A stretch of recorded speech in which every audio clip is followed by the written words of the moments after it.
O'zbekiston Respublikasi Prezidenti Shavkat Mirziyoyev bugun shuningdek amaliy tashrif bilan mamlakatimizda bo'lib turgan Yevropa Ittifoqining xalqaro sheriklar bo'yicha komissari Yozef Sikela hamda kengayish masalalari bo'yicha komissari Marta Ko's boshchiligidagi delegatsiyani qabul qildi.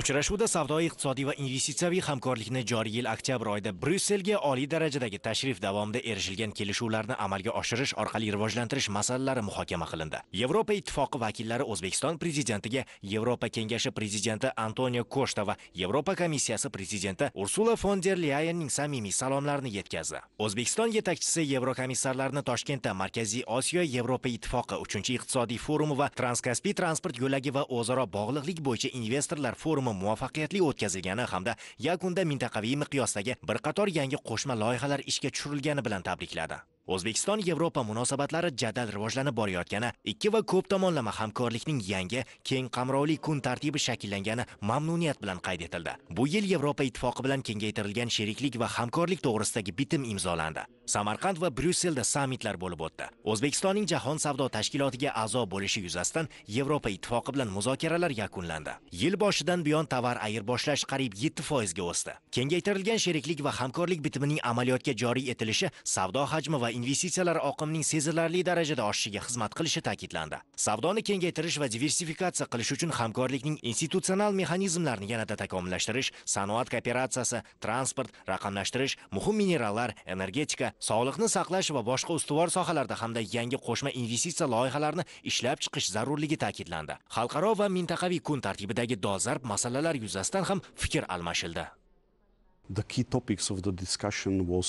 Muzokaralarning asosiy mavzusi bugungi kunga qadar amalga oshirilgan ishlar samaradorligini ko'rib chiqish va o'zaro hamkorlikni izchil davom ettirishga qaratilgan. Bu yil juda samarali yil bo'ldi va men bu jarayonni kelasi 10 yillikka aylantirish zarurligini ta'kidladim. Men joriy yil mart oyida bu yerga kelganimda ko'plab tashabbuslar hali qog'ozdagi konsepsiyalar shaklida edi. Bugun esa ular amaliyotga aylanayotgani kuzatilmoqda. Prezident janobi oliylari muhokama qilingan barcha yo'nalishlar bo'yicha chuqur bilimga ega ekanligi yaqqol sezilib turdi. Suhbat chog'ida strategik ahamiyat kasb etuvchi xomashyo masalalarga ham e'tibor qaratildi. Jumladan, Olmaliq kon metallurgiya kombinatiga yo'naltirilayotgan yirik investitsiya loyihalari ko'rib chiqildi. Shuningdek, Transkaspiy koridori haqida ham gaplashdik. 2030-yilga borib u yuk tashish hajmini 3 barobar oshira oladi. Uchrashuv juda samarali o'tdi va bundan mamnunman. Chunki hamkorligimiz mutlaqo yangi bosqichga ko'tarilmoqda. Yevropa Ittifoqining eng katta kuchi va muhim jihati bu muvaffaqiyatli mintaqaviy hamkorlikdir. Markaziy Osiyoda ham bu tajribani qo'llash bo'yicha imkoniyatlar keng. Shu bilan birga biz sizlardan ham o'rganadigan jihatlar ham ko'p. Mintaqaviy hamkorlik sur'ati, mazkur jarayonga sodiqlik, shuningdek O'zbekiston va janob prezident Shavkat Mirziyoyevning yetakchilik rolini alohida e'tirof etish joiz. Eng muhim jihat, biz bir fikrni alohida ta'kidladik. Ya'ni hamkorlik o'zaro manfaatlarga asoslanishi va uning samarasi ham O'zbekiston, ham Yevropa Ittifoqi xalqlariga naf keltirishi zarur. For the people of Uzbekistan and for the people of European Union.